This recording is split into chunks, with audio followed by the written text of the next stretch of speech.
বাস এখনো কাছে আছে কিন্তু লাশটা পচে গেছে।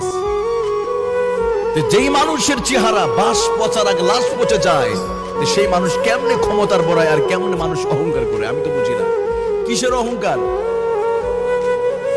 আজকে মানুষ অহংকার আর দাপটে ঠেলাই এই পৃথিবীতে বসবাস করা আজকে ভালো মানুষের জন্য অনেক কষ্টকর হয়ে গেছে।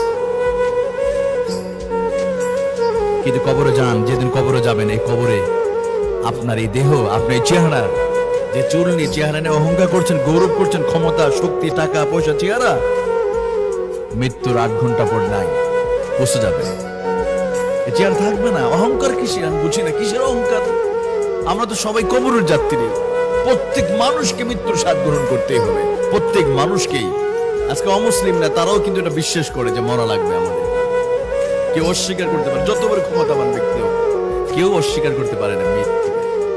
যতই আপনি নিরাপত্তা বেষ্টনীর মধ্যে থাকেন না কেন, মালাকুল মাউত